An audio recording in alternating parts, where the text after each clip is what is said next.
आदित्य राज दिल्ली से। महाराज जी, आपके चरणों में दंडवत प्रणाम।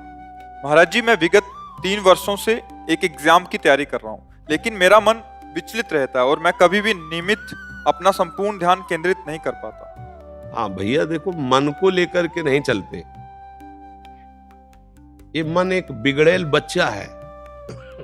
ये बच्चा नहीं, वो कहो गुनगुना में खेल रहा है, कहो कार में खेल रहा है, और सब खिलौने फेंक करके मम्मी की गोद में आ रहा है, कभी सोच करके मल में ही खेल रहा है।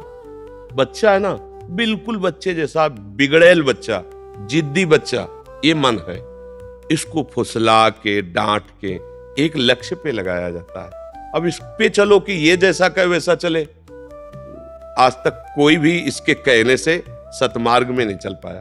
ये बहुत बेईमान है, बहुत ही छलिया है। ये ऐसा छल कर देगा कि आपको सिद्ध बना देगा, काम हो गया, और दूसरे मिनट में वहां खड़ा कर देगा जहां बहुत दूर हो परमार्थ से। तब लगेगा ये क्या है, मैं तो समझ रहा था मेरा काम बन गया, काम पहुंचा दिया। इसलिए मन के अनुसार नहीं चलते, मनमुखी नहीं, गुरुमुखी चलते हैं। संतों की आज्ञा, गुरुजनों की आज्ञा पर मन को चलाते हैं, तब जाकर के लाभ प्राप्त होता है। मन के अनुसार चलने से नहीं हो। मन का तो बहुत विचित्र खेल है, सबको रोना पड़ता है, ये इतना विचित्र है, बहुत ही, मतलब हार करके, मतलब आप लोग तो अभी जीतने का प्रयास ही नहीं कर रहे।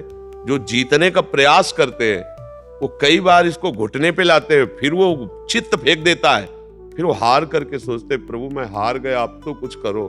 हर जुक्ति लगा के हार गया। 10 वर्ष ठीक चलेगा, 10 वर्ष, और 10 मिनट में 10 वर्ष की कमाई में आग लगा देगा। 10 मिनट में। इतना बड़ा शैतान बच्चा है, इसलिए बहुत सबल। अच्छा, इसको छोड़ नहीं सकते, जा मतलब नहीं रखते, जी नहीं पाओगे। वो एक ऐसा अपना अंग है जिससे हम अलग भी नहीं हो सकते और जिससे हम मिल भी नहीं सकते। अगर हम मिले तो नाश कर देगा, अलग हुए तो जला के राख कर देगा। देखो ना, मन से अलग होके मन ऐसी मार देगा कि लगेगा कि भगवान और सब गुरु एक तरफ। पहले भैया तू बता तुझे चाहिए क्या, सब इसी में तो फंसे। आज हमें घुमाओ, चलो भैया घूमो। आज हमें दिखाओ, चलो भैया देखो। आज हमें ये भुगाओ, तो चाहे पैसा लगे चाहे जूता चले। नहीं, लोग जानते हैं ना, ये अगर काम किया तो हमारे डंडा भी चलेंगे, अपमान भी होगा, जेल भी मिलेगी। लेकिन मन ने कह दिया कि हमको ये देओ, तो उस लाडले बच्चे के लिए, उसके लिए चल दिया, वो पूरी जेल जिंदगी भर भोगा। बहुत विचित्र है ये मन। इसलिए इसको संभालने के लिए मन को गुरु, किसी भी संत को, किसी भी शास्त्र को एक अपना गुरु मान लो और उसके अनुसार चलो तो ठीक हो जाएगा। और नाम जप के बिना मन को रोकने की ताकत नहीं पा सकता कोई। ये असली बात समझ लो। नाम जप ही तुम्हें वो बल देगा जिससे तुम मन को देख सकते हो, मन को डांट सकते हो, मन को रोक सकते हो। अगर भजन नहीं है तो इतना बड़ा शैतान है, मतलब इसकी तो व्याख्या नहीं की जा सकती। बहुत गंदी बात है मन को अपना मान लेना। इसको सुधारने के लिए इससे ऐसे रहना पड़ेगा जैसे चतुर दुश्मन पर घर में रहता है, निकाल सकते नहीं, व्यवहार बना सकते नहीं, अब कैसे जियोगे। ये कला आती है संतों से, युक्ति से मुक्ति, कि इसको निकाल सकते नहीं, तुम्हारी सामर्थ्य नहीं, और इससे सपोर्ट किया तुम्हारे जाओगे। अब बोलो क्या करूं। ऐसे ही सब फंसे, सपोर्टे में तो फंसे। जितने अस्पताल भरे, जितनी जेलें भरी है, मन के सपोर्ट में ही भरी है। अस्पताल, रोग हुए तो मन का सपोर्ट किया, पाप बना, आप कर्म भोगना पड़ रहा है। इसी के सपोर्ट के कारण तो भोगना पड़ रहा है। सपोर्ट करो तो मरो, सपोर्ट न करो तो जलो। रात दिन जलाएगा, डिप्रेशन में पहुंचा ये बहुत बड़ा फंसाव है। गुरु की कृपा से जिसने मन पर लगाम लगा दी, जीत गया, जीत गया। बस ये बात है, इसको जीतना पड़ेगा भैया। नहीं, ये कहीं एक जगह नहीं लगता। राम में लगाओ, कृष्ण में लगाओ, हरि में लगाओ, काम में लगाओ। हम कह रहे काम में किसी एक जगह अगर हो गया कि कि आज भोग लिया और संतुष्ट हो गया, आप जीवन भर जेल भोगेंगे, लेकिन इच्छा नहीं होगी, तो हम कह दें चलो भाई अब ये कभी अशांत नहीं। पर ये बेईमान जिसको चाहता है ये चीज मिल जाए, और जहां मिली और जहां उसको भोगा, तो इसके बाद फिर वहां से कहता है ये नहीं, वो वाली चाहिए। अब इसको क्या करे, बताओ क्या करे। कहीं भी आज तक टिका हो तो बताओ, कहीं भी।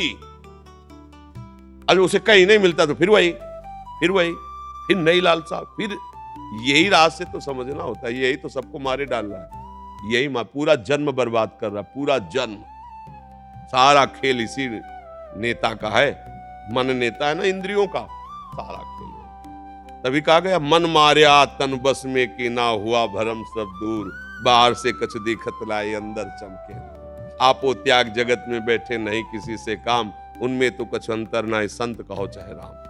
कसौटी कस के जीवन को भगवान में समर्पित करना भैया, त्राहिमाम वही रक्षा करे तब होता है, ले तो धज्जियां उड़ा देता है मन। ऐसे थोड़ी, जो सच्चाई से चलने वाले साधु महात्मा है वो साधकों को क्यों प्यार करते, इसी से कहते भैया तुम्हें प्यार करने वाला इस सृष्टि में कोई नहीं मिलेगा, एक गुरु कृपा ही तुम्हें संभाल सकती, आगे बढ़ो। कोई नहीं, कोई सपोर्टर नहीं है, कोई सपोर्टर नहीं, कोई शब्द कह दिया, कोई नहीं। जहां देखो साधक के सामने कोई अपनी प्रभुता बता रहा, कोई अपना ज्ञान बघार रहा, कोई उसकी सुन रहा है क्या कि उसकी दशा क्या है, उसका इस दशा से कैसे निवारण हो, वो केवल भगवान जानते हैं। और अपनी किसी से दशा कहना भी चाहे तो इधर की उधर, उधर की उधर, वो रास्ता नहीं मिलता, वो केवल ऐसे मिलता है, हे नाथ आप इस, तब वो मार्ग दे देते हैं, तब वो युक्ति दे देते हैं कि मन को कैसे पटकना है। और जहां युक्ति मिली निहाल हो गया, आप आओ गुरु मेहरबान, चेला पहलवान आओ टांग पे चढ़ा के दुबिया पछाड़ मारा, छा चित्त मन गिरा, अब आनंद में मगन। अब हम नहीं जानते दांव पेच, तो जहां चाहे तब आप पछाड़ के गिरा देता है। इसलिए नाम जप करो और धर्म से चलो और भगवान का सहारा ले लो, वो जिता देंगे। वो मूर्ख से वेद पढ़वा दे, मूर्ख जो ककारा नहीं बोलना चाहता वो वेद पढ़ ले, भगवान की सामर्थ उनके मुहकम करोति वाचालम पंगुम लंघयते गिरिम, लंगड़े से पहाड़ फंदवा दे। यत कृपातम हम बंदे परमानंद माधव, भगवान का आश्रय और नाम जप ये सब ठीक कर देगा, कोई कहीं भी हो। नहीं तो मन देखो प्रवचन करने से नहीं शांत होगा, प्रवचन सुनने से नहीं शांत होगा, दान पुण्य से नहीं शांत होगा। बहुत चतुर है, मंदिर में दर्शन करते हुए गलत सोच लेगा, भगवान को फूल चढ़ाते हुए वही गलत सोच। ये छोटा मोटा थोड़ी है मन, ये भगवान को भी गलत साबित कर सकता है, मन भगवान को भी गलत साबित कर सकता है। इसकी चक्कर में जो फंस गए तो धज्जिया अच्छे अच्छे कांपते इससे, यह ऐसा देवता है। और गुरु कृपा पात्र से ये मन कांपता है, बस एक ही शब्द है, गुरु कृपा ही केवलम। वो युक्ति गुरु से मिल गई तो मुक्ति जेब में रखी हुई, युक्ति नहीं तो पटकन पटकन ये पटकता रहता है बड़े बड़ों को। मन बहुत बलवान है।